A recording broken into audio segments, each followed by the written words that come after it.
तारा madam जेवायला बोलवलं तुम्हाला, सगळे वाट बघतात. काय ग, तू अजूनही ताराची असिस्टंट आहेस, लक्षात आहे ना तुझ्या? विसरलीस?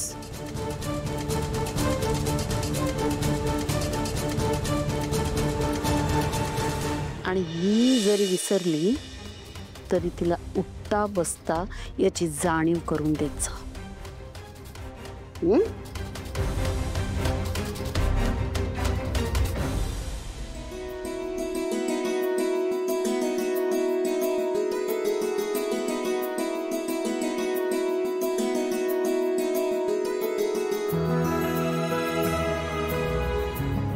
अरे वा, छान पंगत जमली आहे. अरे बस बस बस असू दे. मग आज काय बेत? आज पुरणपोळीचा बेत आहे. बर, छान. आपण जेवायला घेऊया का? या ना, बसा. अगं तुला तर मग काही काय, घेऊया ना सावकाश. नाही, माझ्या गोळ्या असतात ना, वेळेवर नाही घेतले तर त्रास होतो मला. या तुम्ही बसा. अमृता वाढ.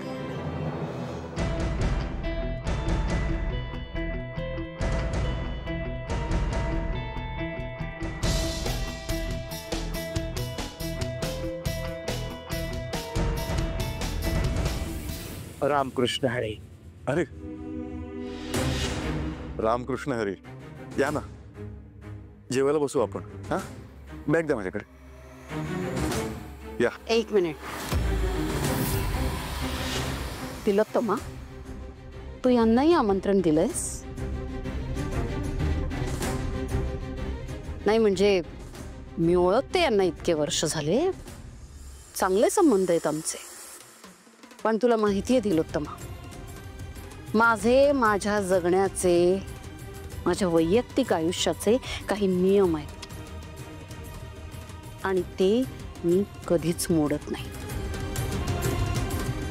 तुला जर यांना बोलवायचं होतं तर मला कशासाठी आमंत्रण दिलंय?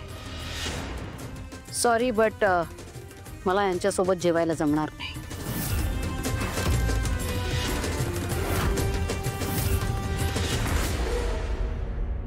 Excuse me.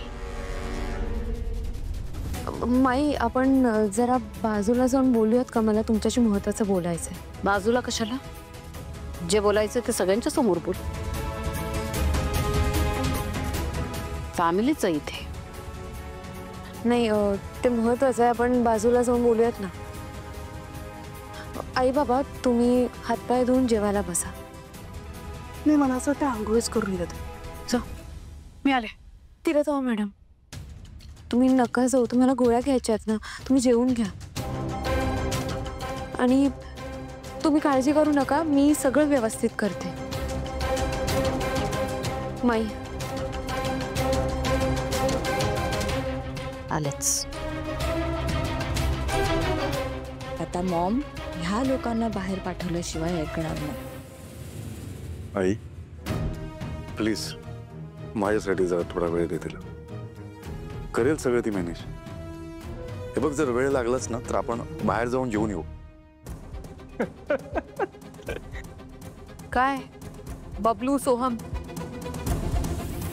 हसत्यासारखं काय आहे ह्यात? जोक मारलाय त्याने? Is it funny? मॉम म्हणाल्या तसं सणाच्या दिवशी वाद व्हायला सुरुवात झालीये.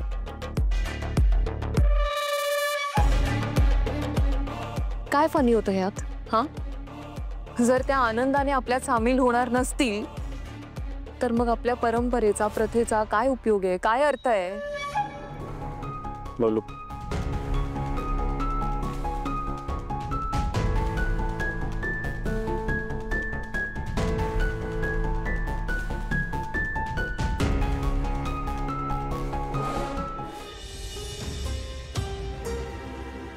बोल, काय बोलायचंय? माफ करा माई, पण हे ओझं मी माझ्या डोक्यावर फार काळ वागवून ठेवेन असं नाही वाटत मला. कशाबद्दल बोलतीस तू? माझ्या गाण्याबद्दल. काय? हो, मी माझ्या आणि तारा मॅडमच्या आवाजाचं सत्य सगळ्यांना सांगण्याचा विचार केलाय. सावली, काय बोलतेस तू? पांडुरंगाच्या साक्षीने मला दिलेलं वचन विसरलीस? मी शब्द देते, मी माझा आवाज तुमच्याकडे घाण ठेवते.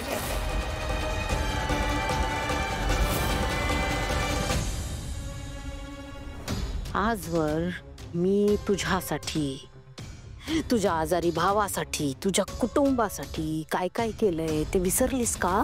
मी विसरत नाहीये, पण तुम्ही नक्की विसरताय माई. आठवतंय ना आपला काय करार झाला होता, की मी माझा आवाज गहाण ठेवेन. मी तारा मॅडमसाठी गाईन, पण त्या बदल्यात तुम्ही माझ्या कुटुंबाचा सांभाळ कराल, त्यांचं रक्षण कराल. माझ्या अप्पूला जेव्हा जेव्हा गरज पडेल त्याला दवाखान्यात न्याल, त्याच्यावर उपचार कराल. माझ्या कुटुंबाला कोणतेही कष्ट पडू देणार नाही. प्रत्यक्षात काय करता तुम्ही? तुम्ही हे सगळं करताय ना, त्यामुळे माझ्या सासरी सुद्धा अडचण होतीये. मग तू आता हे जे सगळं सांगणार आहेस त्यांना, ते सांगून तुझा प्रॉब्लेम सॉल्व्ह होणार आहे? मूर्ख आहेस का?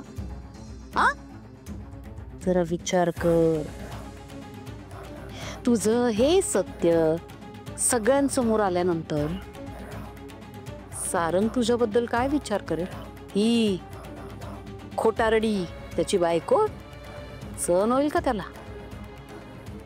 विचार केलायस का? समजा सारंग सरांना समजलं सगळं सत्य, मग काय होईल? ते नाराज होतील, चिडतील. या घरातली सगळी माणसं मला या घरातून बाहेर हकलून देतील. ठीक आहे, पण मला माहिती आहे सारंग सरांचं खूप प्रेम आहे माझ्यावर.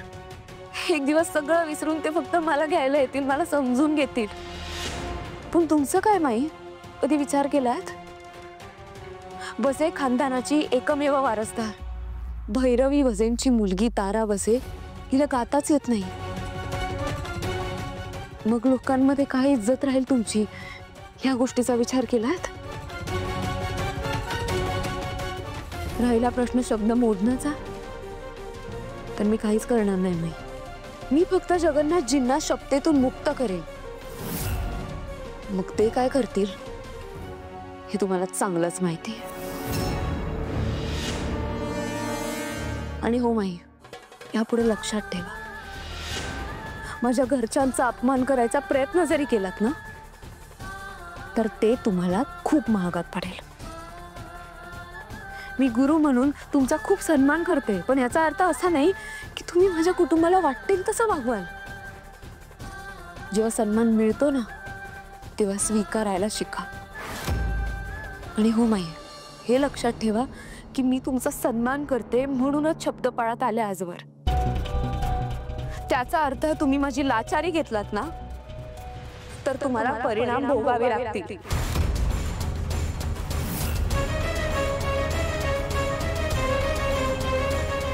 आता मी बाहेर जाते, कसं वागायचं याचा नीट विचार करा.